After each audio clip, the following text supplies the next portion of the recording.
A ver si consigo decir bien todo lo que es, porque son nombres que yo no domino mucho, ¿no? Terapeuta, ¿cómo es? Psicoeducativa, ¿vale? ¿Qué quiere decir? Pues que nos va a hablar de un tema que ella domina perfectamente, ¿eh? Porque durante muchos años en general y muchas horas en concreto para preparar esta presentación, ella lo ha estado estudiando siempre desde una perspectiva cristiana, que como sabéis, pues en estos temas psicológicos, pues es clave de dónde se parte, ¿no? La base que uno tiene, porque eso puede marcar un poquito el camino por el que vamos marchando, sobre todo cuando lanzamos hipótesis. Muchas veces sabéis que la ciencia va avanzando con hipótesis, ¿no?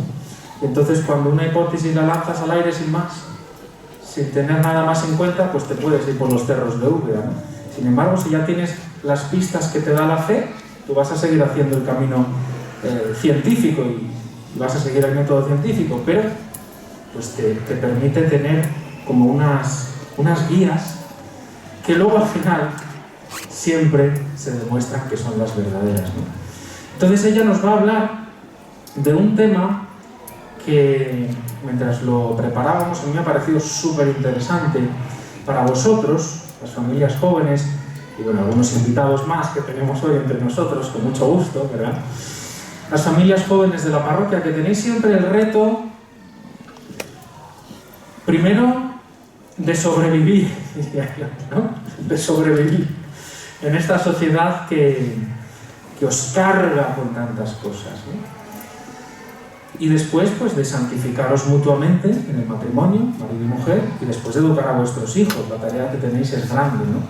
Entonces, lo que nos va a decir hoy Paloma, creo, estoy convencido, que os va a ayudar en vuestro día a día, porque son cosas que usamos todos los días, ¿eh?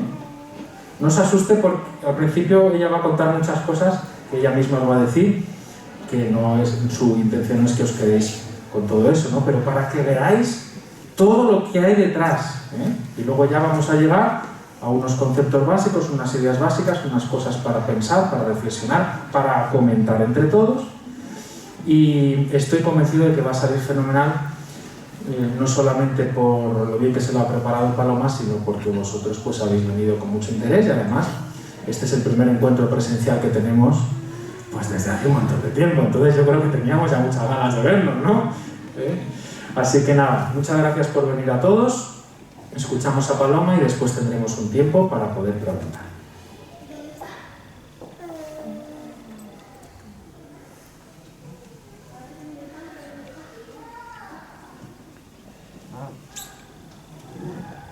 Bueno, buenos días a todos. Muchas gracias por venir. Mi objetivo hoy va a ser intentar que esto os ayude a vivir en el día a día. Entonces, al final, que vamos a tener la oportunidad de que podáis hacer preguntas, pues no dudéis en hacerme las preguntas que creáis más convenientes.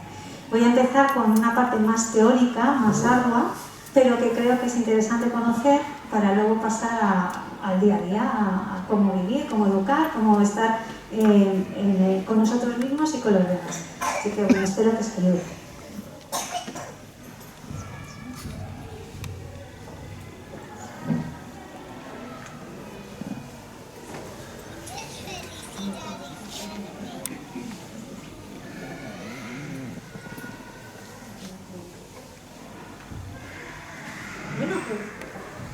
Bueno, pues ¿sí?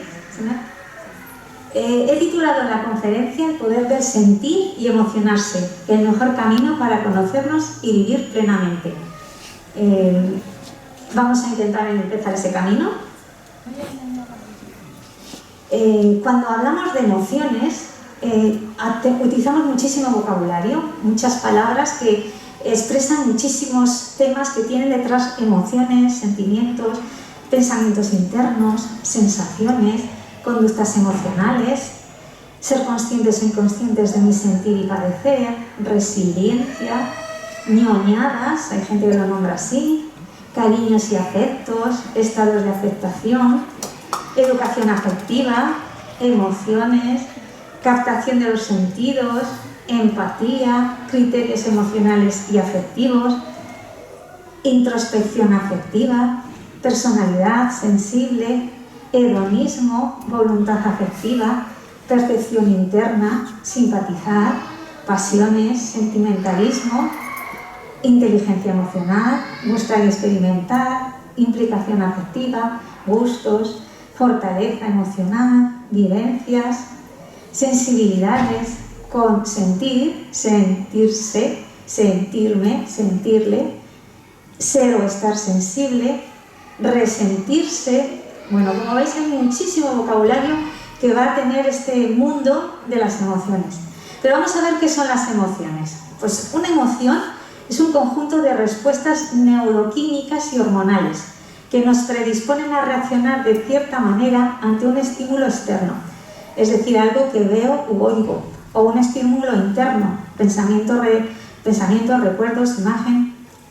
Las emociones preceden a los sentimientos, son físicas e instintivas. Pueden medirse objetivamente mediante el flujo sanguíneo, la actividad cerebral, la microexpresión facial, el lenguaje corporal. Bueno, pues como veis, las emociones están ahí, pero vamos a ver qué son los sentimientos. El sentimiento es la suma de emoción y pensamiento. Se da después de las emociones y no hay sentimiento sin emoción. En el sentimiento interviene, además de la reacción fisioquímica, un componente cognitivo y subjetivo. Una emoción se transforma en sentimiento en la medida que uno toma conciencia de ella e involucra información cognitiva, generalmente subconsciente. No se puede medir con precisión, así como la emoción sí, el sentimiento no, pero suele durar más tiempo que las emociones. Os pongo ahí, la vida es muy corta para ocultar tus sentimientos, no tengas miedo a expresar lo que sientes, no los metas, no los enlates. Vamos a hacer una comparativa entonces, para centrarnos un poquito. Si el sentimiento es una emoción más información cognitiva, la emoción es una reacción fisiológica espontánea a un estímulo. Si el sentimiento requiere de un tiempo para informarse, ya que interviene la conciencia, son conscientes, la emoción se da de forma rápida e inconsciente. Mientras que el sentimiento viene detrás de la emoción se da antes que el sentimiento. El sentimiento dura más tiempo que la emoción y la emoción dura menos que los sentimientos. El sentimiento no es medible de forma precisa, mientras que la emoción se puede medir, como hemos dicho antes. Los sentimientos son de más larga duración, tanto como se piense en ellos, mientras que la emoción suelen ser transitorias. Los sentimientos configuran los pensamientos, las emociones impulsan hacia la acción. Los sentimientos son de menor intensidad por la intervención de la conciencia y los pensamientos. Son procesos más complejos y menos intensos, pero la emoción son más intensas que los sentimientos.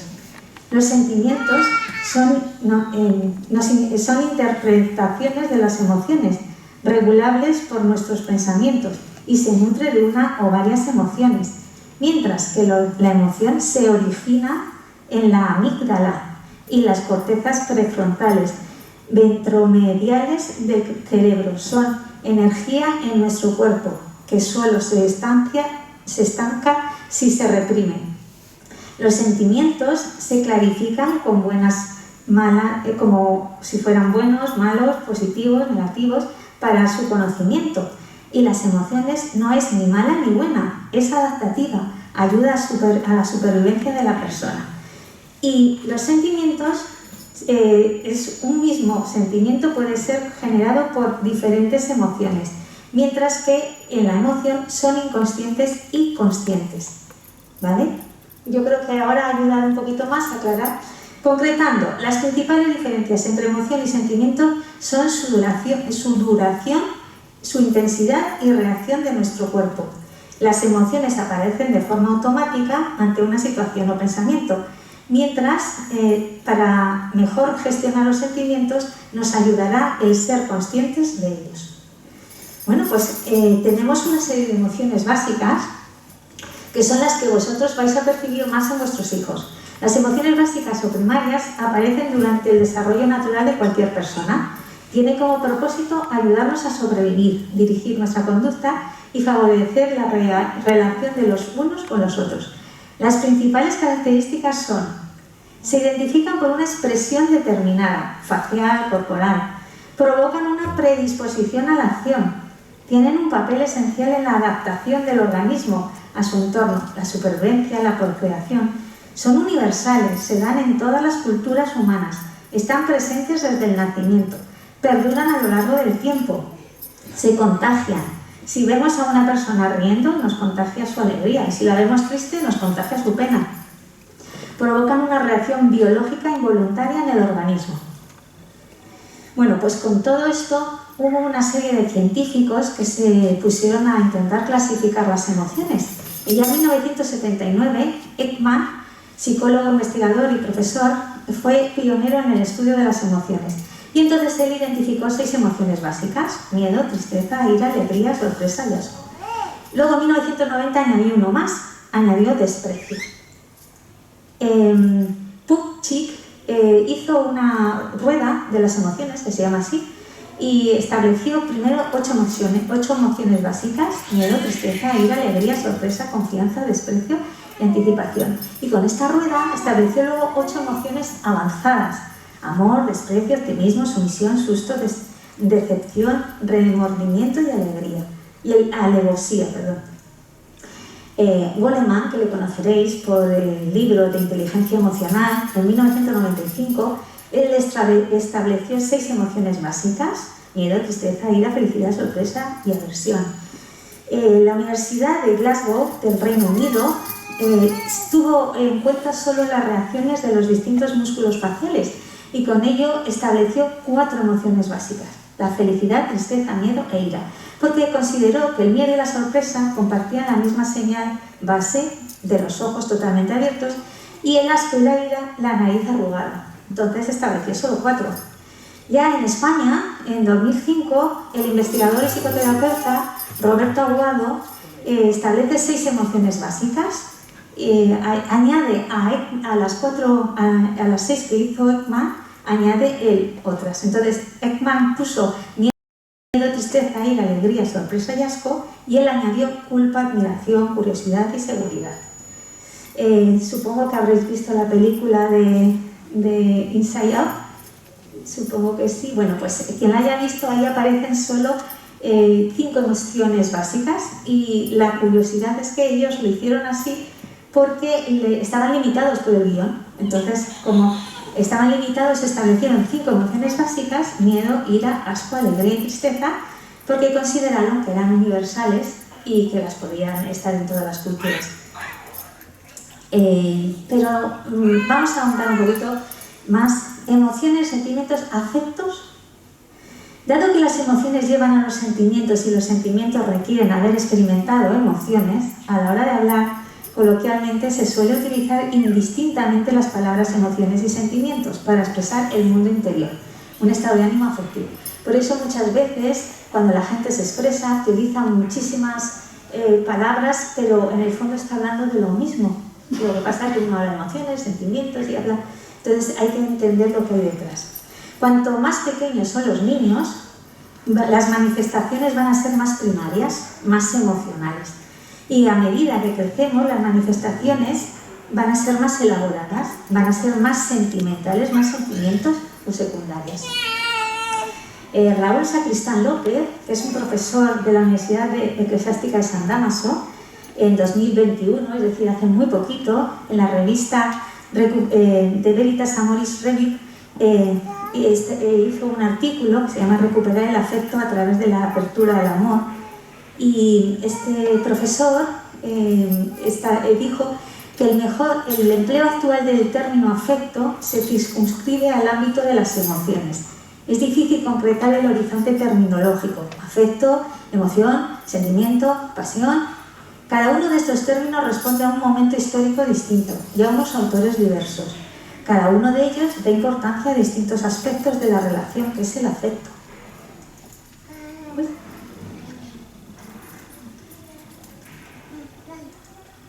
Ya en Vallejo Nájera, el tío de Samantha Vallejo Nájera era psiquiatra y falleció en 1990. Y este hombre como psiquiatra estuvo trabajando todo el tema de la afectividad. Decía Vallejo que el conjunto de emociones y sentimientos que un individuo puede experimentar a través de distintas situaciones que vive es la afectividad. Tiene una serie de características, que es subjetiva, está basada en la experiencia, manifiesta estados de ánimo, emociones, sentimientos, pasiones y marca la vida de las personas. Además decía que la afectividad debe de ser entendida como un elemento constructivo de la personalidad. Permite al ser humano percibir y conocer la vida desde diversos ámbitos como un fenómeno espiritual y con sentido.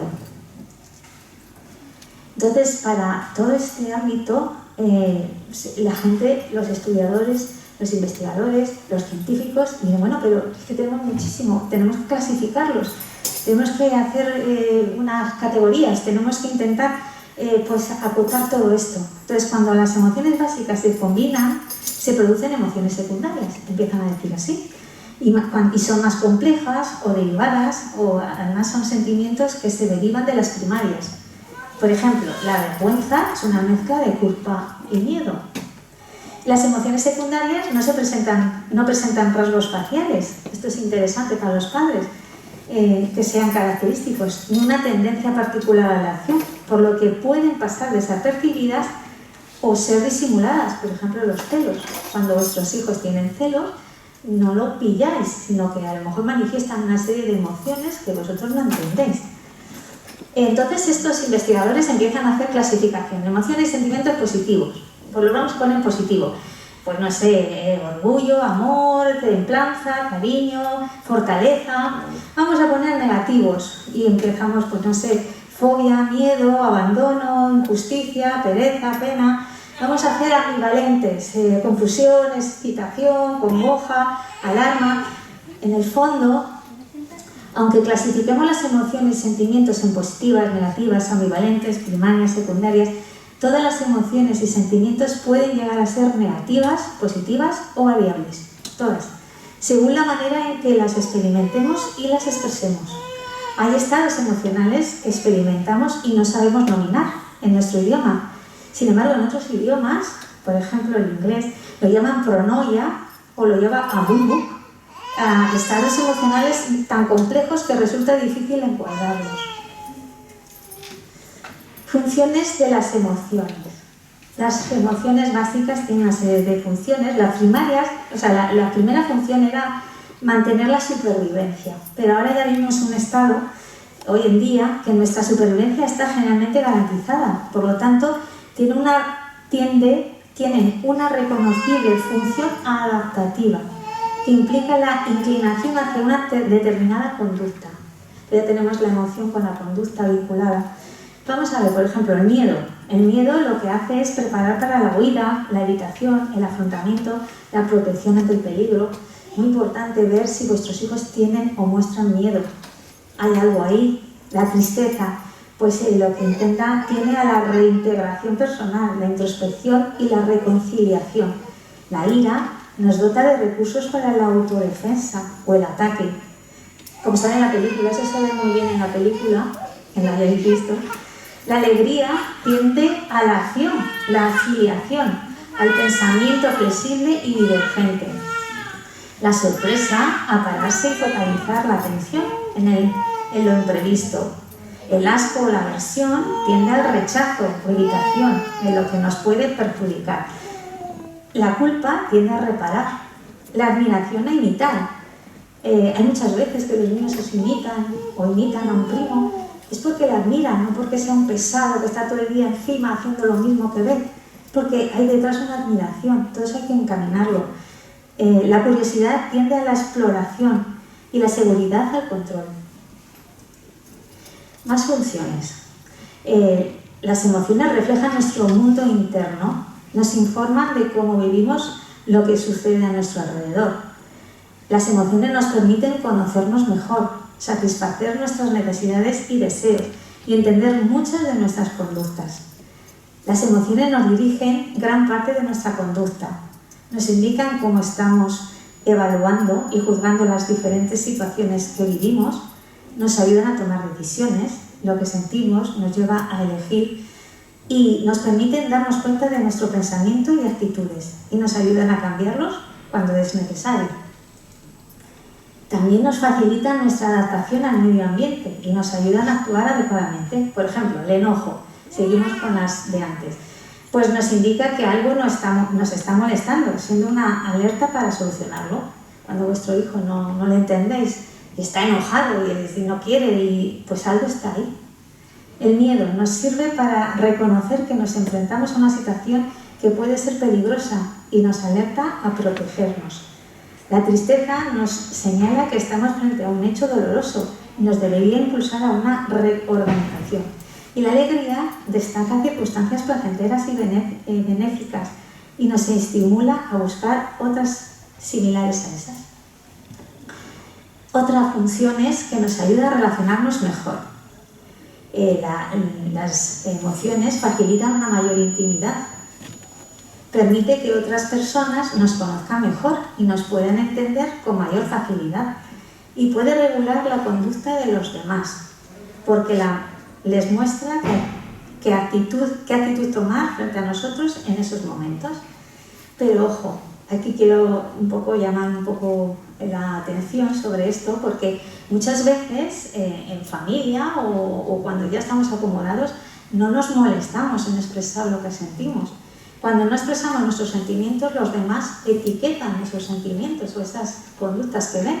Entonces las personas tienden a suponer o adivinar lo que nos sucede y esto puede generar conflictos. También se veía en la película cuando el marido no entendía que la mujer le estaba haciendo un gesto, no sé quién haya visto la película, y él interpretaba todo distinto. Y es divertido, es una escena muy divertida, pero puede ocurrir eso. Entonces, cuidado con no expresar exactamente por comodidad o porque no sabemos. Volvemos a Raúl Sacristán. Raúl Sacristán es psicólogo y su tesis doctoral fue sobre el amor. Y es un sacerdote joven que está ahora, pues, es profesor de San Dámaso, profesor adjunto, y estudió este campo bien amplio. Entonces, en este mismo artículo nos dice que a lo largo de la historia el análisis de los distintos modelos de comprensión del afecto nos dejan claro que solo aquellos que han integrado la facultad afectiva como apertura al bien supremo es Dios, han logrado explicar adecuadamente el misterio de la radical apertura del hombre a la realidad.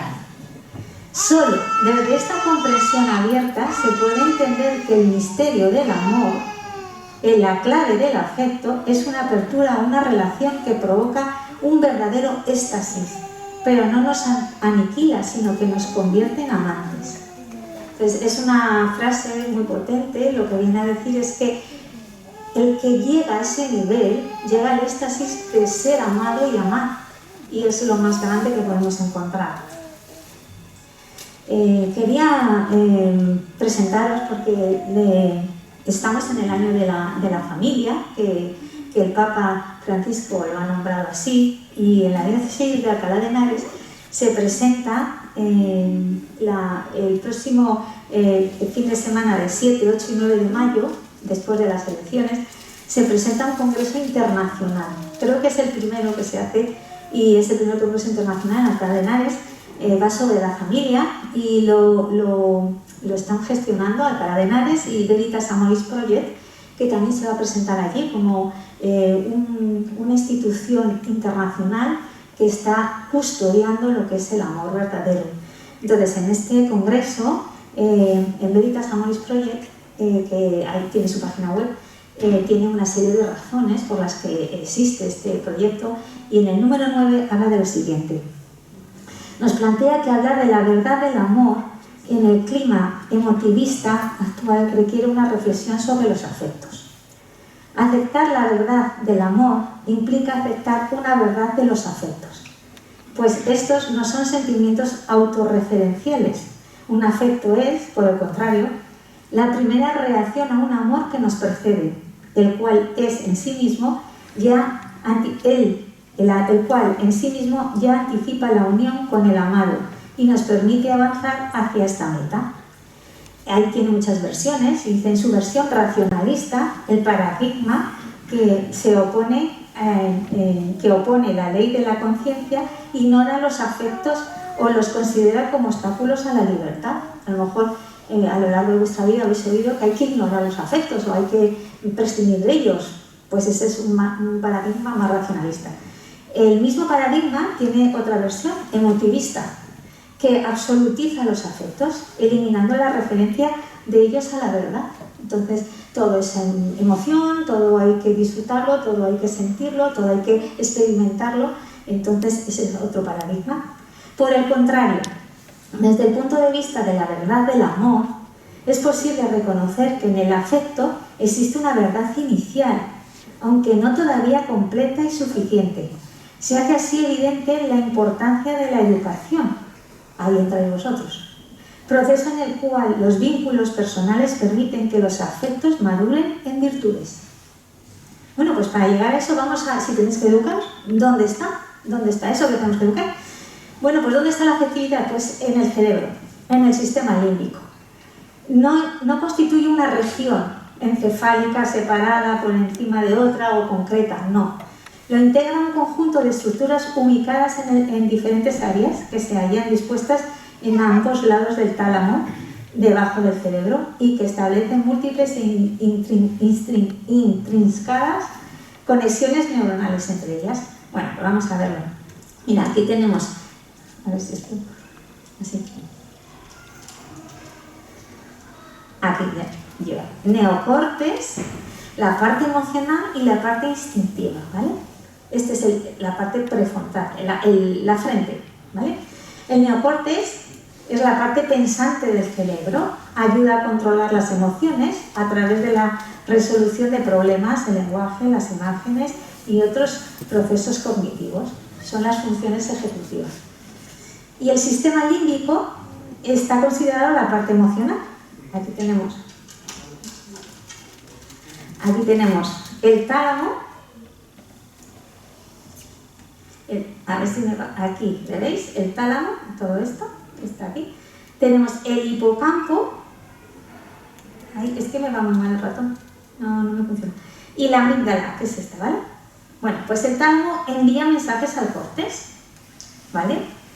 Al cerebro, lo que consideramos así, a la parte pensante. El hipocampo se cree que juega un papel en la memoria y en el desciframiento del sentido de lo que percibimos, ¿vale? El hipocampo, todo lo que recordamos, la memoria, lo que sentimos, memoria olfativa, memoria visual, memoria auditiva, memoria sensitiva, memoria a través de los sentidos.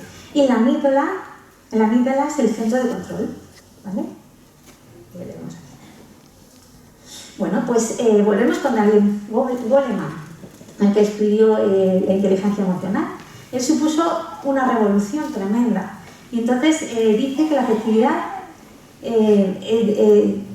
o sea, él lo que habla es del origen que está en el sistema límbico, es la parte emocional del cerebro, y esta parte está implicada en numerosas funciones, como la génesis de las emociones, la motivación, la memoria a largo plazo, la olfacción, la vista, todo lo que sea memorias de los sentidos, el compartimiento sociosexual, la supervivencia. Bueno, pues todo es como si fuera un sistema así que va implicados unos con otros.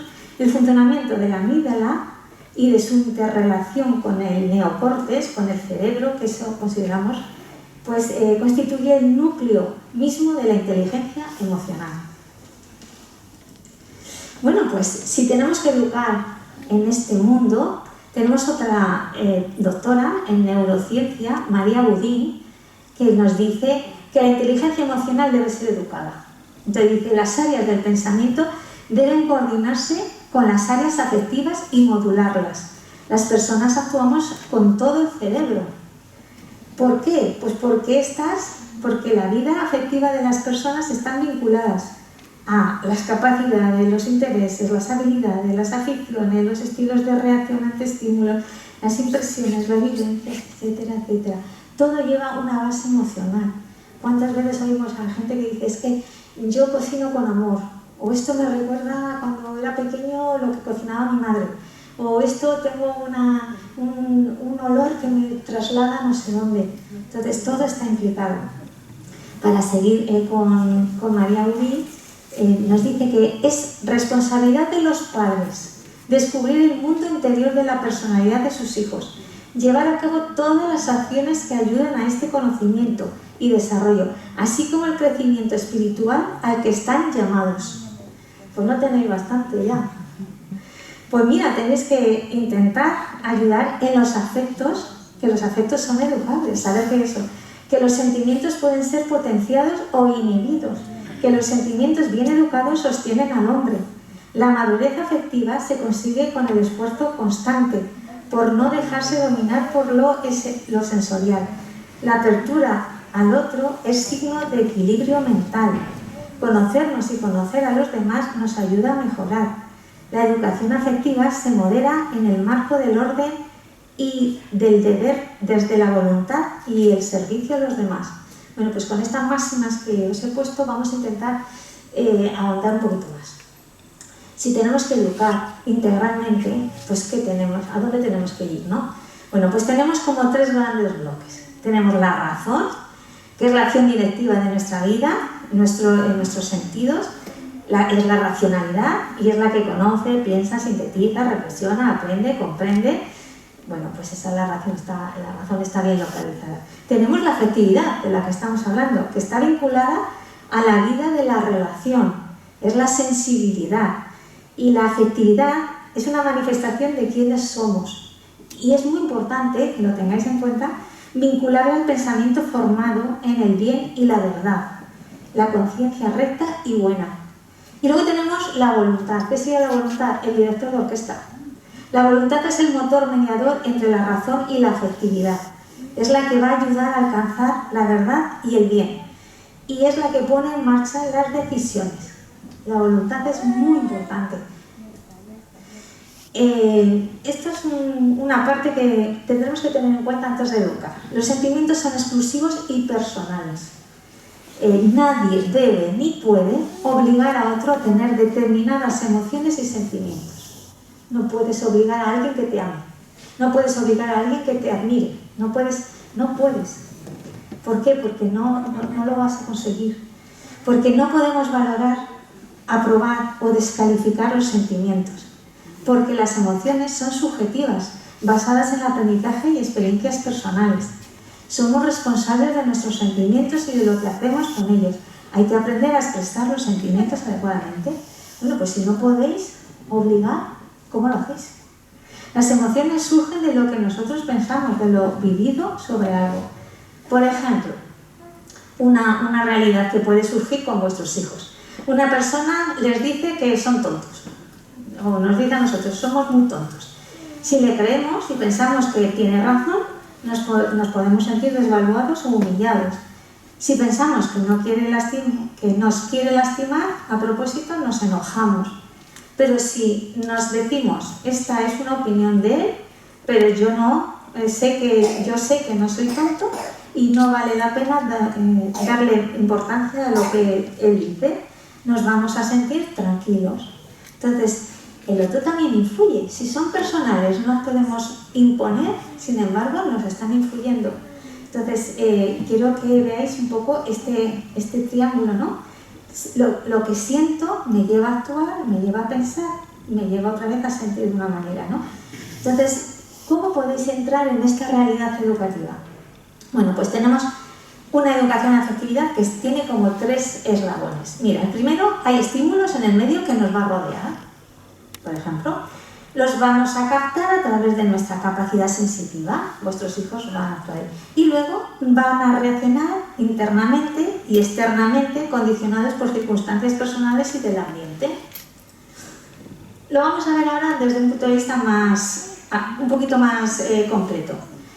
La primera es la impresión, el primer contacto espontáneo. Vuestros hijos tienen una impresión, estas impresiones nos llegan por los sentidos. Y la suma de impresiones positivas, negativas, ambivalentes, toda la manera que las podamos clasificar, afectan a la persona pudiendo marcar su afectividad. ¿Qué es lo que tenéis como padres que tener en cuenta? Debemos vigilar las impresiones que dominan en la vida de nuestros hijos. Las impresiones deben ser adecuadas a su edad y a su verdad. Es muy importante, no vale todo, no se puede ver todo, no se puede oír todo. Pero no estoy hablando de solo la televisión, estoy hablando de discusiones en casa, estoy hablando de tratos, de forma de comunicarnos, estoy hablando de tonos, estoy hablando de muchas cosas que a lo mejor un niño no puede percibir en ese momento. Entonces, para que tengáis en cuenta esto. Lo segundo sería la emoción. Esta prolongación de la impresión provoca una reacción interna o externa en la persona y afecta a toda la vida de la persona y repercute en sus acciones. ¿Qué tenemos que hacer los padres? Debemos orientar a los hijos hacia el dominio de sí mismos ante las emociones, los miedos, la ansiedad, las envidias, pero el dominio no significa reprimir, aguantar, ignorar, despreciar, significa trabajarlas. Dominar algo es hacerte con ello. Entonces, bueno, ahí hay un trabajo que hacer. Los sentimientos serían esas emociones articuladas en el pasado y ligadas a afectos, hacia personas, hacia hechos, hacia cosas, y pueden ser positivas o negativas, según sean las emociones que las provocan. ¿Qué tenemos que hacer? Pues debemos potenciar sentimientos positivos hacia las personas y a todo lo que nos rodea. Vivir experiencias de servicio y ayuda a otros. Trabajar los sentimientos para crecer en conocernos y sabernos relacionar. Y luego la pasión, que sería ya como un grado más grande, ¿no? Sensibilidad obnubilada y falta de reflexión. Se debe orientar hacia el bien y no puede resultar en negativa para la persona. No, apasionarnos por lo bueno. Debemos ofrecer jerarquías de valores en las familias y la búsqueda del bien común. Bueno, pues seguimos educando a los hijos. ¿Qué debemos? Debemos ayudarles a descubrir sus emociones, darles nombre, hablar de ellas. Eso en escuelas infantiles se hace mucho ya, con colores, les intentan hacer que los niños conozcan pluralidad de emociones y puedan comunicar lo que les está pasando, porque como es muy pequeño, es muy espontáneo emocionalmente. Aceptar las emociones para saber manejar y no ser manejadas por ellas. Hay emociones que nos están surgiendo y tenemos que saberlas aceptar, tenemos que saber qué es lo que está pasando ahí. Aprender a expresarlas adecuadamente, en primera persona. Yo me siento, es una frase que los niños normalmente deben de saber expresar, ¿no? Y ayudarles a ser claros y concisos, pero tenemos que elegir a la persona adecuada y proteger la intimidad. Los niños no pueden ir hablando con cualquier persona, o incluso a veces encontramos personas en el metro que te están contando temas muy personales de vida y te da lástima, porque es como si no tuvieran una persona con quien compartir emocionalmente, o gente que está en la televisión contando sus vidas. Esa situación, hay algo que nos provoca pues eso, un cuestionamiento. El momento, hay que ver el momento y el lugar correctos. Se necesita tiempo, esto es muy importante y no tenéis tiempo muchas veces. Si queréis trabajar con vuestros hijos emociones, hay que dedicar tiempo. Empezar a quitar menos horas de esto, menos horas del otro, porque es muy importante el tiempo. Y la forma de hacerlo, muy importante, los niños que pequeños son pudorosos. Hay que respetar eso, la dignidad, el pudor, el respeto. Todo el mundo emocional es un mundo íntimo que tiene que estar custodiado.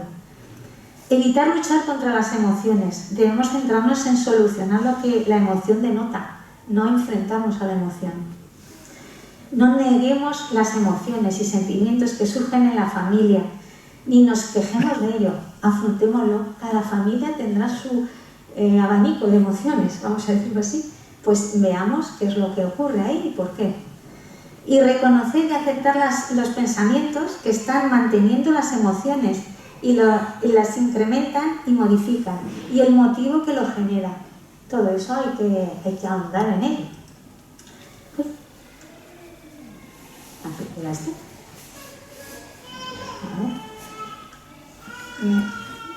Me perdí.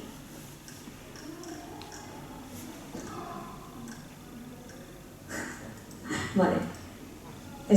Transformación del estado de ánimo. Cuando vuestros hijos, de repente, están en un estado de ánimo anclados, que no se bajan del burro, que están ahí, si es que están ahí y no se quitan. Bueno, pues este estado de ánimo lo tenemos que conocer como un sentimiento interno dominante en la persona. A lo mejor están irritados o están con depresión, optimismo, con nerviosismo, con tristeza. Un estado de ánimo permanente, parece que no se cambia. Bueno, puede ser el resultado de la resonancia de grandes experiencias en la vida, o tanto positivas como negativas. Y además puede también haber estados de ánimo irracionales. Esto sale también en la película un poquito, todo lo irracional, ¿no? Que dependan de sensaciones y percepciones más o menos personales, profundas, trascendentes de la vida, que nosotros no las entendemos. Bueno, pues ¿cómo podemos educar el autoconocimiento? Pues hay que realizar el esfuerzo por sobreponerse y cambiar el estado de ánimo. Un esfuerzo de pasar de un estado a otro, vamos a decirlo así. Educar la voluntad de la forma indirecta. La voluntad, ya hemos dicho, que era el director de orquesta, y hay que educarla constantemente. ¿Cómo se educa la voluntad? Pues voluntad por recoger los juguetes, voluntad por lavarse las manos, por venir a cenar, por apagar la televisión, voluntad por obedecer, voluntad. Ahí educamos la voluntad. Entonces, constantemente hay que educar esa voluntad. Limpiando la memoria de contenidos psíquicos nocivos para conseguir la estabilidad de ánimo y la serenidad personal. Hay que fomentar la cultura de saber comunicarnos, saber olvidar y saber perdonar. O sea, es muy importante esta cultura porque va a ayudarnos a pasar a otro nivel. Ay, se va.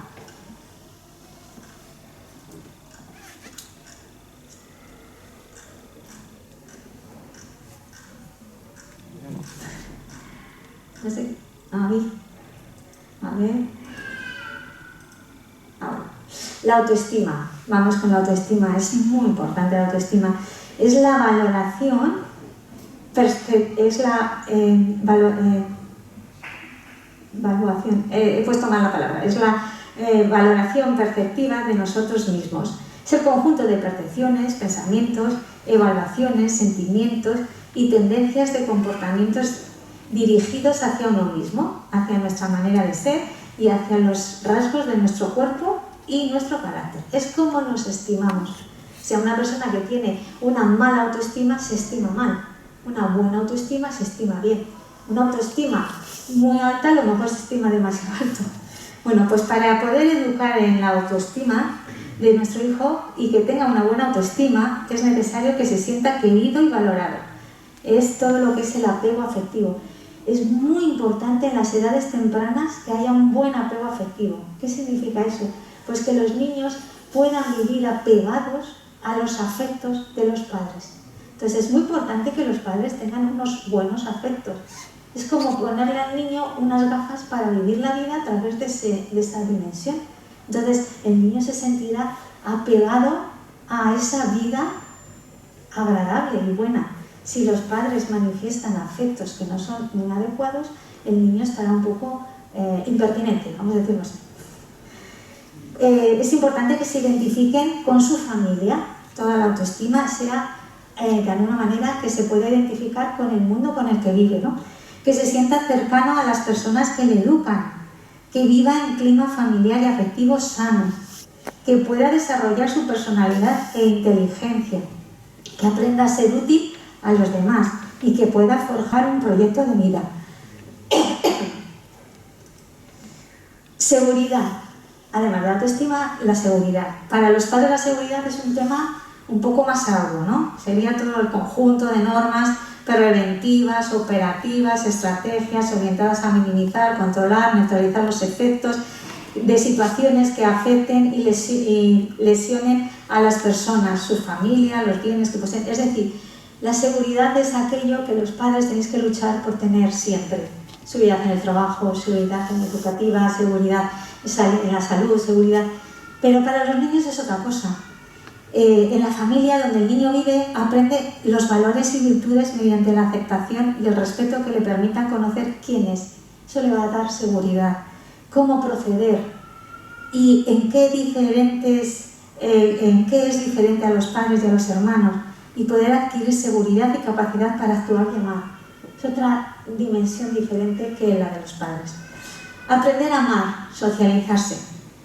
La madurez afectiva implica una apertura progresiva que va del reconocimiento del yo a descubrir a los demás. En la familia, el niño adquiere la identificación consigo mismo, su cultura, su sociedad y aprender a relacionarse con los demás. Gustar y querer relacionarnos es un aprendizaje para poder llegar a una entrega generosa de vida, a la socialización. ¿Pero qué nos implica la socialización? Pues nos implica tener modelos o referencias claros y definidos, tener un medio afín en valores, relaciones familiares serenas, convivencias con hermanos, primos y otros miembros de la familia. Muy importante que cuando nos juntamos las familias, que no sea para tirarnos los trastos, para estar siempre creando polémica, para criticar al cuñado, al hermano, al abuelo, o decir lo feo que está el sobrino que ahora ha crecido y que ha engordado un poco más. Eso hay que quitarlo, hay que quitarlo. Las relaciones familiares serenas van a aportar al niño saber dónde pisa y saber dónde está. Aceptar a los demás y saber aceptarse y ceder. Pensar en los otros. Capacitar para escuchar a los demás y ponerse en su lugar. Las virtudes de generosidad, paciencia y perdón. Entonces hay una evolución afectiva, hay unas edades donde hay unas emociones, unos afectos más importantes. De 0 a 3 años es la necesidad. El niño tiene necesidad de muchas cosas. De 3 a 5 años sentirse amado. De 5 a 7 años gustarle la relación. De 7 a 12 años interesarse por los otros. En la adolescencia querer. Y en la madurez darse en un amor recíproco. Por tanto, hay que fomentar esto. Hay que darle de 0 a 3 años cubrir sus necesidades, seguir cubriendo sus necesidades en el resto de edades, pero priorizar de 3 a 5 años el que se sienta amado y así ir aumentando añadiendo las otras. Para poder socializarse, el ser humano, que ya sabemos que es sociable por naturaleza, lo que te va a dar es la socialización y la madurez afectiva van a ir de la mano. Y la familia y la escuela son agentes socializadores, pero no son los únicos. La sociedad nos vende como que la familia, vale, y la escuela, pero es que hay muchos entornos, hay que descubrirlos y además hay que potenciarlos. La socialización es un proceso necesario. Las personas tenemos necesidad de ser nosotros mismos, con nuestro estilo propio, pero también necesitamos pertenecer a un grupo que nos acepte y apruebe. Tenéis mucha suerte de pertenecer a una parroquia donde tengáis un entorno donde vuestros hijos puedan ser aceptados, aprobados y cuidados. Y eso debéis de potenciarlo, custodiarlo y quererlo. Hay una parte importante, que somos modelos para los demás. Los padres y cualquier persona somos modelos de aprendizajes verbal y no verbal para los demás, especialmente para los niños. Muy importante el no verbal, porque a veces los niños aprenden más lo que ven que lo que les estamos diciendo. Entonces debemos saber mostrar la mejor versión de nosotros mismos en casa y fuera de casa, entrenando las virtudes. Ese es el camino que tenemos para poder llegar a dar esa versión, ¿no? Debemos mostrar habilidades sociales, conjunto de repertorios verbales y no verbales incluidos en la comunicación entre personas, que den claridad a las relaciones personales. Debemos saber adaptarnos a los demás y las circunstancias que nos toca vivir con actitudes como observar, corregir, exigir, alabar, expresarnos, escuchar, informar, coherencia, paciencia, comprensión, asertividad, alegría, confianza, resiliencia, conocimiento, un mundo emocional completo. Debemos aspirar a mejorar siempre trabajándonos como personas. Entonces, no solo tenéis que educar a vuestros hijos, sino que nos tenemos que educar a nosotros mismos. Y los hijos nos van a obedecer mejor y nos van a respetar siempre por amor y no por miedo. Si un niño obedece por miedo, algo está fallando. Quería poner estas dos reflexiones. Mar Romera escribió un libro en 2017 que se llama La familia, la primera escuela de las emociones. Es una pedagoga y psicopedagoga, comunicadora, y lo que viene a decir es que nuestros hijos no aprenden lo que les enseñamos, sino que nos aprenden a nosotros. Si no te gusta alguna conducta de tu hijo, revisa muy bien lo que les ofreces cada día. Y luego, Madre Teresa de Calcuta, Santa Teresa de Calcuta, nos vino, entre muchos pensamientos que ella decía, uno era que no te preocupes porque tus hijos no te estén escuchando, sino que están observándote todo el día, desde que han nacido. Por eso muchas veces parece que no me escucha. Le he llamado para que me diga, para que me escuche y no me hace ni caso. Es que ya sabe lo que vas a decir. Pues sabe el tono, sabe la conducta, sabe el momento, sabe a la sala que le llaman, sabe... No quiere escucharlo. O a lo mejor no le, ya por ese camino no le entra. Entonces tendremos que corregir algo nosotros. Errores que podríamos intentar evitar. Pues la educación afectiva no es dar rienda suelta a las emociones y sentimientos evitando límites y frustraciones. No es tampoco centrarse en uno mismo, sin pensar en los demás. Yo, conmigo, mis emociones, lo que yo quiero sentir, lo que yo quiero disfrutar. Hay una máxima que yo veo mucho en la televisión que les dicen, bueno, ¿y tú para qué vienes aquí? Yo he venido para disfrutar, para pasarlo bien, para divertirme, para gozarlo, siempre esa es la máxima. Y si no lo consigues, ¿qué? Entonces hay que tener cuidado con eso. Ignorar el esfuerzo y trabajo requerido para atender a los hijos, tampoco es eso. Tampoco es sobreprotección o imposición de nuestros criterios. Ni es frialdad, ni desatención o dejadez emocional. Bueno, déjale, que ya está todo el día está con la misma forma, la misma actitud, no cambia. Pues habrá que intentar saber qué está pasando. Condicionamiento y absorbencia no es condicionamiento y absorbencia del hijo, no es marcarle lo que debe sentir, lo que debe pensar, lo que debe decir. Ya hemos visto que es que no se puede hacer así. No es la severidad e intransigencia. Y no es la interpretación desde nuestras perspectivas de nuestros hijos, sin tenerlas en cuenta. Educar la afectividad es educar el corazón, es educar la afectividad que nos hace más humanos, es abrirse a los demás, al amor, a la creatividad. Si se desarrolla la afectividad en armonía con los demás, con las demás facultades humanas, podemos decir que se llega a la plenitud, a la verdadera realización, dentro de un auténtico equilibrio. La afectividad organizada por la razón y en perfecta concordancia con la voluntad nos permitirá una vida más sana y con sentido. Os voy a proponer un reto. Os voy a presentar un texto a continuación de una carta escrita por una persona que cuestionaba una serie de hechos a un grupo de personas que debían mejorar esos hechos. Entonces, quisiera que os fijáis en su lenguaje y en cómo usa las emociones para acentuar el cambio que se solicita en ese grupo. Entonces, quisiera que pensáis desde qué tipo de emociones actúa este escritor, el enfado, la rabia, la tristeza, o a ver qué tipo, intentar corregir ese grupo, y sabéis quién ha escrito esa carta, a ver si lo conseguís. O sea, vamos a analizar qué emociones se utilizan para modificar comportamientos en los demás y desde dónde está emocionalmente manifestándose y quién podría ser. Bueno, pues dice esto. Esto precisamente pretendía con mi carta, que cuando fuera no me causaran pena, ya yo he marcado en rojo las emociones, ¿no?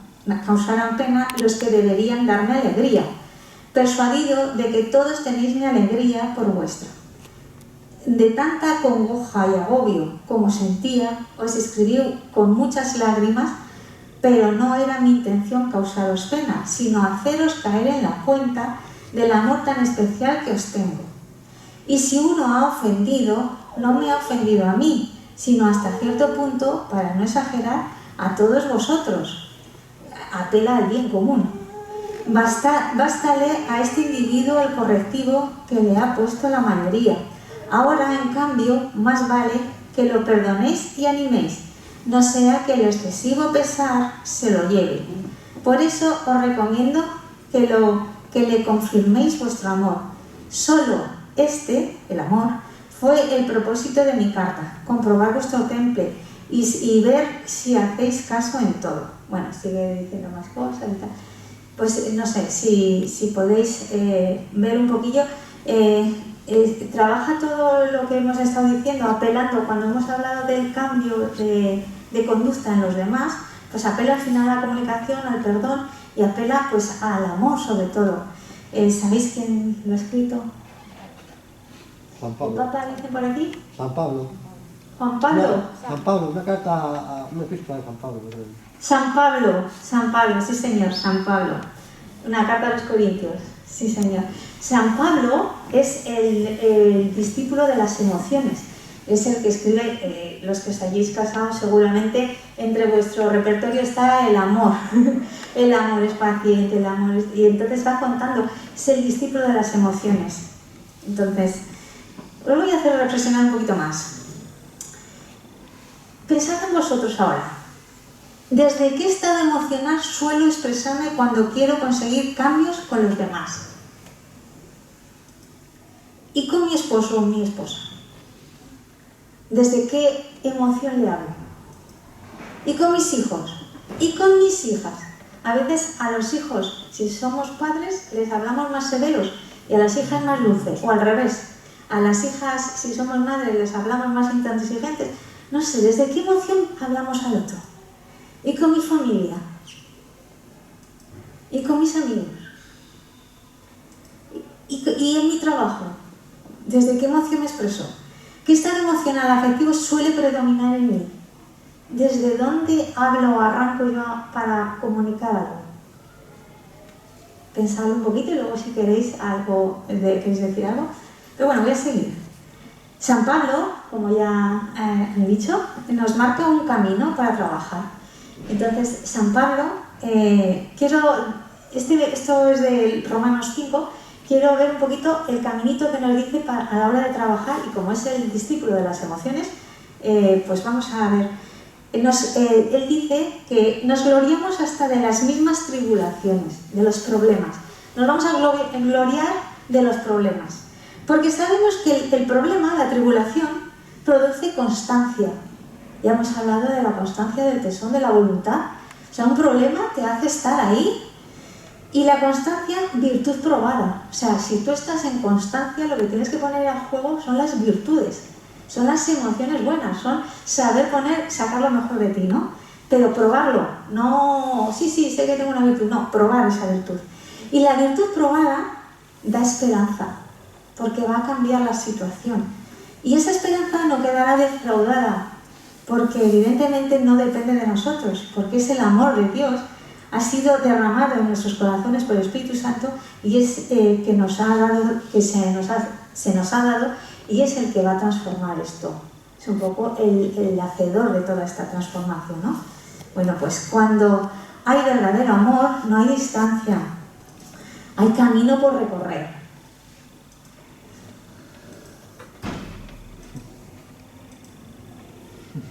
Muchas gracias.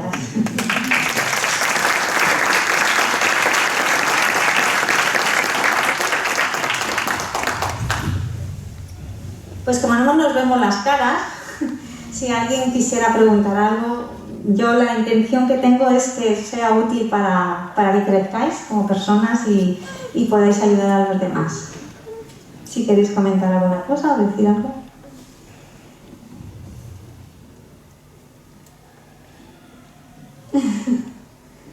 Así, ahí. Muy bien, me ha parecido muy interesante lo que has dicho sobre desde qué emoción hablamos a nuestros hijos, ¿no? Y a veces pues hablamos motivados por una emoción que podría ser incorrecta, ¿no? Porque la mayoría de las veces pues igual hablamos desde la ira o hablamos porque ha habido algo que te ha molestado y claro, la ira es una emoción que se dispara automática, como has dicho, es mucho más rápido y no te da tiempo a reflexionar y a decir en este momento no. Entonces, no sé si por ahí nos puedes aconsejar. Sí, vivimos, antes lo ha dicho don Pablo, vivimos una etapa que a los padres se les pide mucho. Tenemos que trabajar muchísimo, tenemos que hacer las cosas muy bien, nos falta tiempo, pero hay que estar dedicado en muchísimas funciones. Y a veces al que más nos necesita le tenemos al lado, pero no le dedicamos el tiempo adecuado. Y reaccionamos porque los niños son lentos, o sea, las funciones ejecutivas de los niños son más lentas que las del adulto. Entonces, voy a poner un ejemplo a ver si ayuda. Siempre lo digo cuando estoy en terapia, y a lo mejor puede ser útil. Cuando tú a un niño le das una opción para elegir, por ejemplo, le dices, voy a hacer que participe, ¿qué quieres, bocadillo de nocilla o bocadillo de jamón? Y entonces el niño se está imaginando el de nocilla, el chocolate, como me gusta, pero el de jamón, el de jamón es eso, ese jamón yo, ese rosa o es el otro de la pata que me... Y tú le estás mirando y dices, este niño es tonto, no contesta. Y él está pensando, es lento porque sus conexiones neuronales son más lentas, no están tan rápidas, y entonces a veces me está tomando el pelo. Y entonces te lo repito, ¿qué quieres? ¿Bocadillo? Ya suelto, ¿no? Ya, te lo repito, ¿qué quieres? ¿Bocadillo de nocilla o bocadillo de jamón? Y el niño dice, pues es que el de jamón, yo creo que lo comí en casa del abuelo, me gustó mucho la pata esa. Y entonces le miras y dices, este es tonto, nocilla, venga, a correr. Y así se lo haces un día, se lo haces dos. Al tercer día, el niño, cuando le preguntas, dice, no, a mi madre le gusta que yo tome bocadillo de nocilla, entonces le voy a decir nocilla. Entonces, a veces presionamos o a veces no tenemos tiempo para que el niño piense adecuadamente. Entonces, tenemos que dar tiempo, tenemos que permitirles que ellos cometan sus errores, porque si no cometen errores, no van a aprender. Tenemos que permitirles que ellos tengan su tiempo para pensar. Las conexiones neuronales de los niños son más lentas que la del adulto, entonces tienen que cometer, y tienen sus pasitos, y eso requiere pues corregirles con amor y evitar la ira.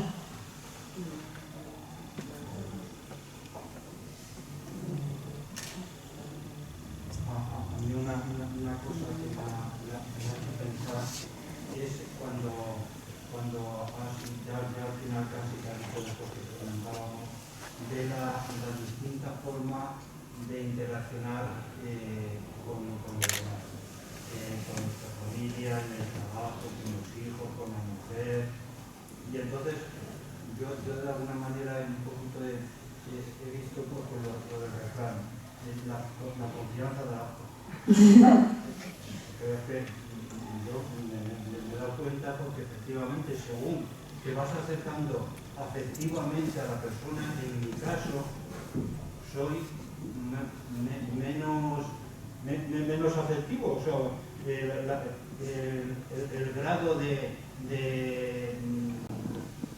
con el que soy de amable, pues quizá es menor, porque en el trabajo o con personas con las que me encuentro, pues como que soy más amable, me manifiesto más abierto, y sin embargo...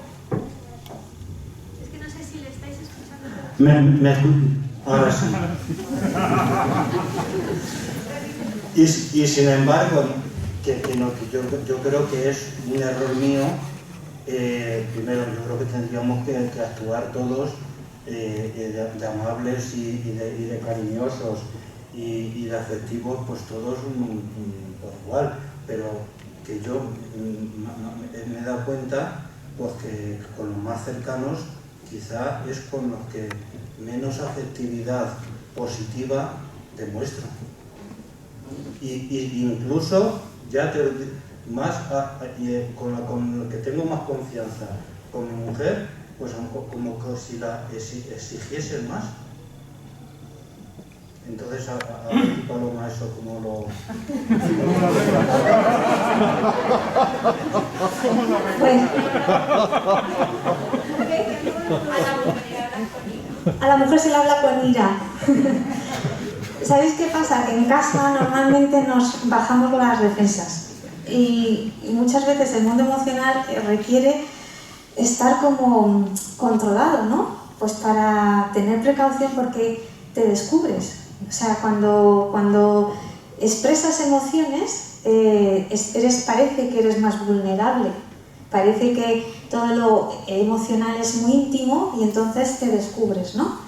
A no ser que tengas esa fortaleza interna que como San Pablo, que de alguna forma pues sabe medir lo que dice y no le importa decir que he estado escribiendo la carta llorando, con lágrimas y cosas así, ¿no?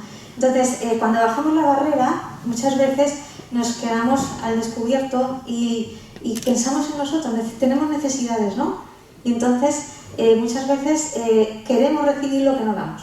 Y entonces, si queremos recibir o no, que no nos hablen con ira, o a lo mejor tenemos que recibir de alguna manera también. Yo decía en una diapositiva que hay que expresar las emociones. Entonces, si están ocurriendo cosas en casa, que también lo he estado intentando hablar, que es propio de nuestra familia, eso hay que hablarlo. No hablar solo de política o del tiempo o de la escuela, sino hablar del mundo emocional. ¿Qué está pasando en nuestra casa? ¿Por qué siempre se me expresa con ira las cosas?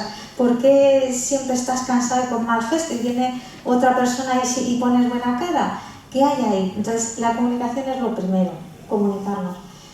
Luego, como queremos recibir emociones, los niños son los primeros que se te suben a la chepa, que se invaden lo íntimo, que te abrazan, La emoción va vinculada también al afecto de tocar, de abrazar, de dar besos, tenemos que ser más afectivos y saber encauzar eso, porque si no, los hijos lo buscan fuera.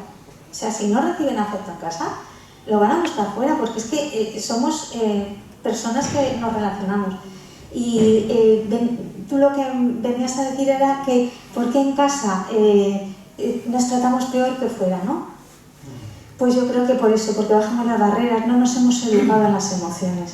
Entonces nos han educado, a lo mejor antiguamente los padres eran más intransigentes, más drásticos, poco afectivos, corrigían de una manera más impositiva, y a lo mejor ese no era el camino, porque te hace sentirte con heridas.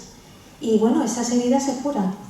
Y eso es muy fácil, comunicarnos, hablar del tema y ponernos un poco en ese camino que nos decía de las tribulaciones nos llevan a la virtud probada, y la virtud probada pues a tener esperanza en que eso cambiará. No sé si te he respondido. Yo tengo una pregunta. Sí. No sé si esto llega o... Se oye bien, se oye bien. Antonio se la oye. ¿Sois mis amigos o mis enemigos? ¿De qué emoción me habláis? Desde la compasión.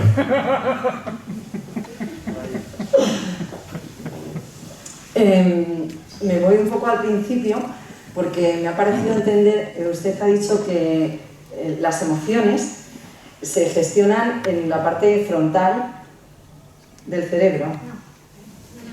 No se gestionan, bueno, no sé explicarlo, dígame. Las emociones están en la parte interna, la amígdala, o sea, la parte frontal es la parte ejecutiva.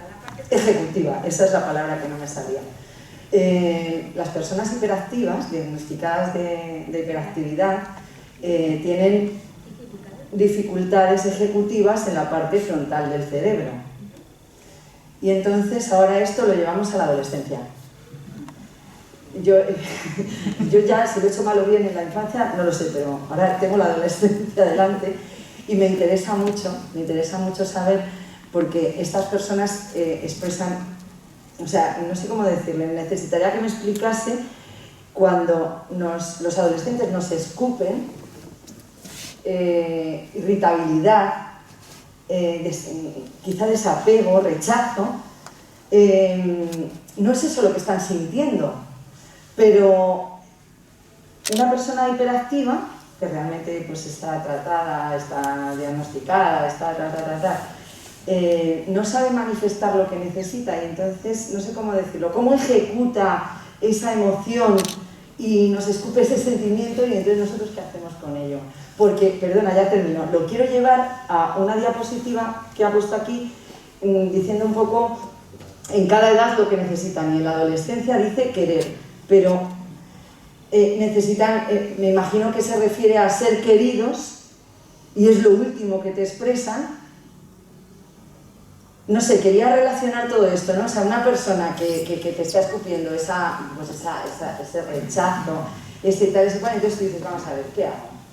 Porque lo que me estás demostrando es que te vayas a la calle, que no te lo corto. Sin embargo, lo que me estás realmente manifestando es una necesidad mal expresada, y nosotros lo que tenemos que, en teoría, enseñarles es a querer, a quererse, a cómo son queridos, No sé si me he explicado. A ver, es distinto hiperactivo que déficit de atención. Me está hablando de hiperactividad, es decir, una persona que le cuesta centrarse en una actividad y está siempre pendiente, tiene atención en muchas cosas a la vez, ¿vale? Entonces, eso es el TDAH es una enfermedad, vamos a decirlo así, es un síndrome que está detectado, que se trabaja y que se trabaja desde pequeñitos. Entonces, ¿qué pasa? Que no está incapacitado para el mundo emocional, al contrario, es de lo que se nutre muchas veces porque tiene dificultades en las funciones ejecutivas, la parte prefrontal, que es donde se lleva todo lo que es el aprendizaje, el autocontrol, la autogestión, todo lo que es el tener, digamos, un manejo, como si fuera un director de una empresa y manejar todas las áreas que tienes que controlar. Bueno, pues esa dificultad, porque hay dificultades en las conexiones neuronales, entonces hay una medicación, Concerta, Rubifen, las medicaciones que se den, para que haya más mielinización en las conexiones neuronales y entonces puedan establecer esas conexiones mejor. Como eso está ahí y a lo largo del tiempo se está intentando que haya esas conexiones y lleva su tiempo el aprendizaje, las emociones no tienen ese problema, porque no están ahí en las funciones, no están en la parte frontal, sino que la amígdala ha funcionado desde pequeño y ha intentado de alguna manera manifestarse. Entonces, como que son más impulsivos, ¿no? Si son más impulsivos de pequeños, tienden a ser más impulsivos y extrovertidos y manifestar todo desde las emociones, lo que hay que hacer es educar esas emociones. Esas emociones, como los niños hiperactivos sí entienden de emociones, habrá que educarles con las herramientas que ellos saben manejar. Entonces sí que hay que trabajar con ellos las emociones. Si lo que hace es escupirte en la adolescencia, por utilizar las mismas palabras que utiliza usted, escupirte todo lo que siente dentro, habrá que intentar dialogar con él desde las emociones, trabajar el mundo emocional. Y el trabajar el mundo emocional no es darle charlas, es todo esto, es experiencias emocionales, darle autoestima, fortalecer que se sienta vinculado a una familia, tener un entorno social, ayudarle a afrontar las situaciones, etcétera, etcétera. Los hiperactivos son muy buenos emocionales, entonces habrá que darles eso. ¿Qué pasa? Que a lo mejor se autogestionan peor, pero poco a poco, eso lleva su tiempo, pero poco a poco. Normalmente todo esto luego son maestros del mundo emocional. Son adultos, yo conozco adultos con déficit de atención y hiperactividad que son extraordinarios, con unas grandes capacidades, que forman grandes familias, que escogen muy bien las realidades, entonces no hay que tener miedo. Es lo único que hay que trabajarlo. Es otro reto distinto, sacarlo. Y la esperanza te llevará a conseguirlo todo.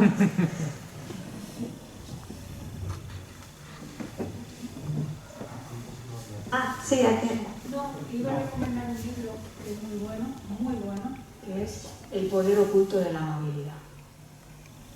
Es tremendo.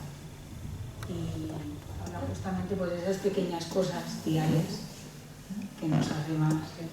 Y además es algo de cabecera, porque cuando estamos así, cogemos unas hojitas y de repente abren los Espíritu Santo de magia y de repente te toca ese día y justamente es lo que acabas de hacer mal. ¿Cómo lo puedes reconducir? Es muy bueno. No me acuerdo ahora mismo, creo que es de Jacques Philippe, pero no me acuerdo bien ahora mismo.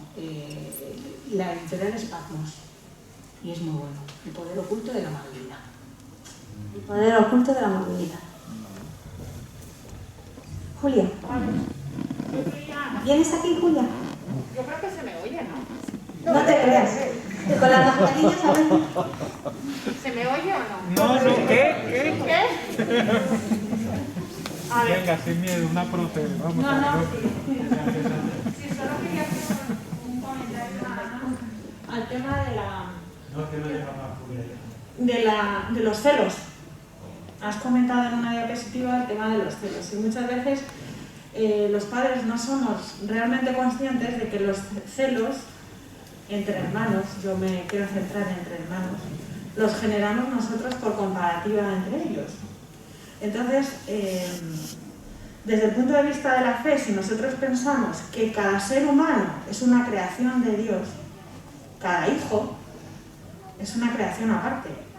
Entonces, yo estaba pensando ahora cuando estabas comentando el tema de que los niños hiperactivos y con déficit de atención son más lentos en las funciones ejecutivas.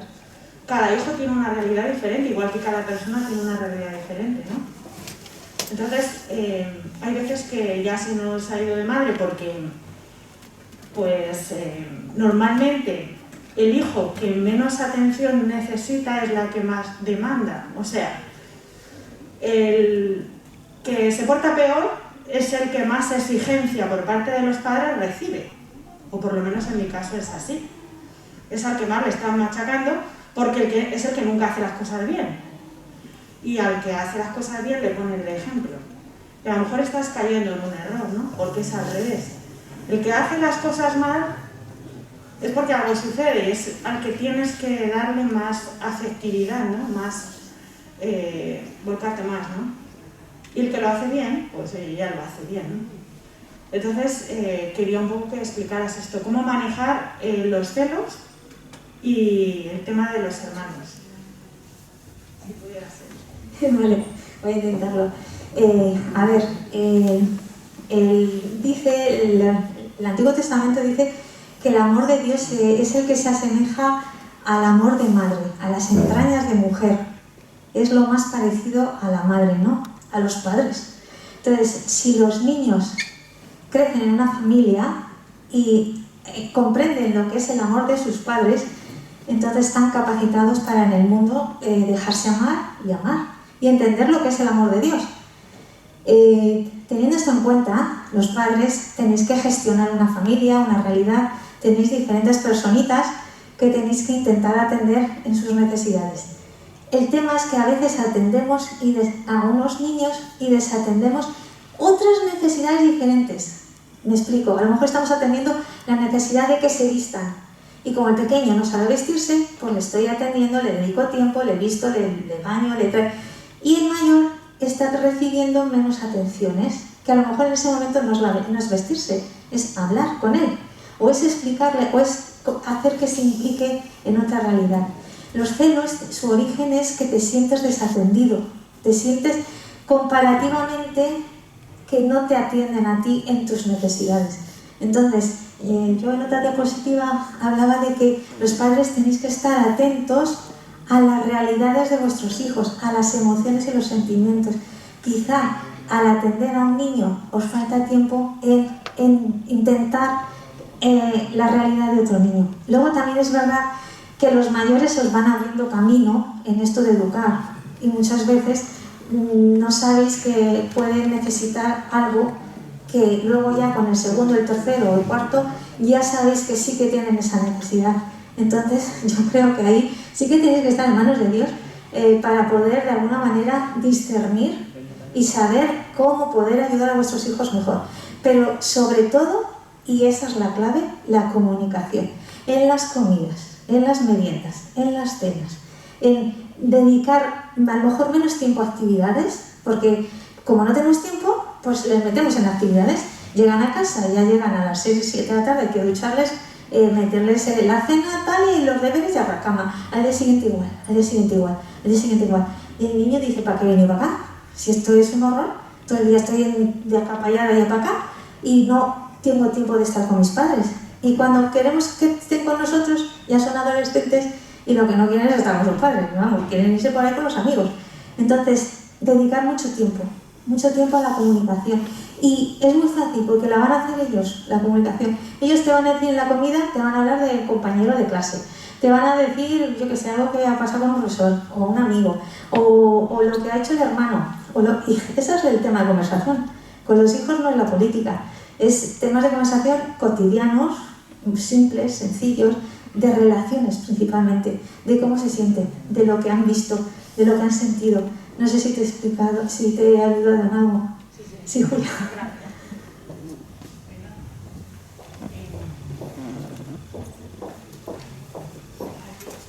Has dicho hace un momento o sea, yo te cuento lo que a nosotros nos pasa, sobre todo a mí porque estoy más con ellos. Yo tengo 4, empiezo con 13 y acabo con 2. Y justo cuando estoy con el de 2, que es la atención, porque sí, porque además es un trasto, se nos sube en cualquier sitio, se nos ha metido la lavadora, ha hecho de todo, justo la de 13 te viene a contar su día y lo que le ha hecho su amiga. El de 11 viene a contarte lo que le ha hecho el profesor. La de 9, yo tengo 9 de 11 con TDAH, la de 9 con TDA. Entonces llega un momento, el otro gritando porque está en porretas en plena casa con el pañal por un lado, o paras y mucha comunicación, pero hay un momento para todo y para cada uno, pero todos a la vez, que tienes que cortar esa comunicación, porque es que parece que huele el momento que hay una fisura en la que tú estás un poco más dedicado a otro, para que te empiecen a venir como espinas de un rosal, y por aquí, y puedo, entonces, no es el momento. Vamos a la cena. Y luego llega la cena y no hablan el tapón. Entonces, nosotros sí que hablan, pero ya has tenido que cortar de manera borde y decir, no, oye, es que no toca, es que este está llorando, es que este no... ¿Cómo? Porque siempre nos dicen, es que es importante que los hijos se comuniquen, pero tendrá que haber un momento, porque si no convulsionas. O sea, yo trabajo en casa y los niños comen en casa y a la 1:10 estoy hablando con clientes y todo el mundo entra en mi despacho. Hola. Oye, deja de decir hola porque es que estoy hablando con porque estoy trabajando. Estoy trabajando. Pues es algo que es una batalla que he dado por perdida porque nadie me hace caso. Todo el mundo termina hablando, hola. No, es que estoy trabajando. Es que estoy cambiando a niños, estoy vistiendo a niños, Entonces, claro, ¿cómo lo hace? Porque el déficit de atención se lo dices hoy, mañana también, pasado también, te miro, no, vale. Y el otro, la gestión de las emociones, estupendo, pero hasta que lo pilla. Y la otra es que es su mundo. Hasta el momento de 13 años nos metemos con colonia en la cama, nos levantamos con colonia en la cama, y tengo un kamikaze, que claro, ¿cuándo es el momento de educar? Pues no me da tiempo. Mira, lo estás haciendo todo el rato.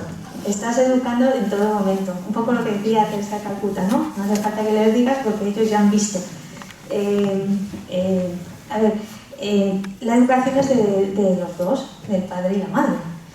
Cuando hay algo que parece que uno no le hacen caso, lo está diciendo y no es escuchado, es muy importante que la otra persona le intente de alguna manera hacer ver eso. Me explico.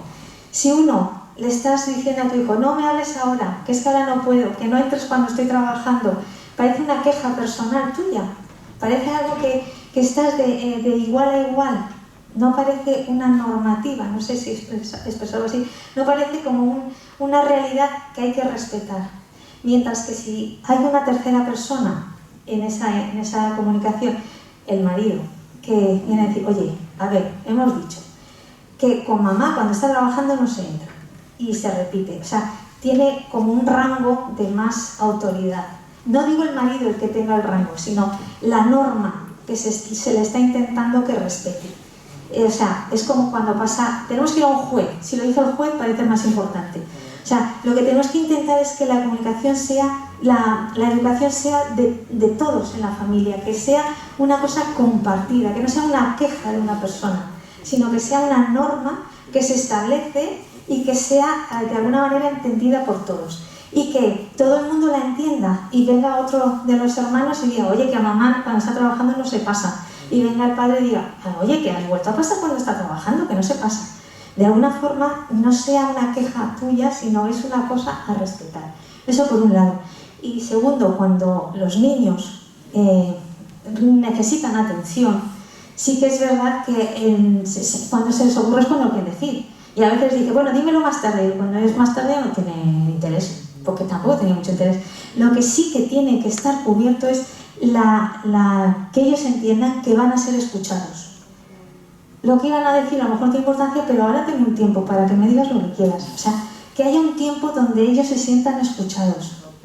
No escuchar la cosa en concreto, que a lo mejor es una cosa intrascendente, sino que ellos en el momento que lo iban a decir eran inoportunos, pero va a haber otro momento. Si es algo trascendente, van a tener el momento importante. Si es una tontería, pues bueno, ha pasado y ya pasó. Y luego los niños hiperactivos evolucionan, no son siempre así. O sea que hay que ser constantes, perseverantes en buscar esa realidad, y no son niños impertinentes, son niños que les cuesta una serie de realidades, pero no el tema emocional ni afectivo, y entienden perfectamente. Lo que pasa es que son más impulsivos a lo mejor y eso les cuesta frenarse.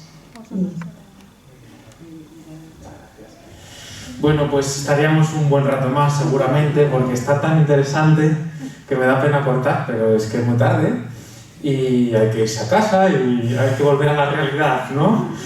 Así que bueno, pues espero que os haya gustado. Yo le agradezco muchísimo a Paloma lo que nos ha dicho, porque al final supongo que estaréis de acuerdo conmigo que tiene cantidad de cosas prácticas sacamos de esto, ¿no?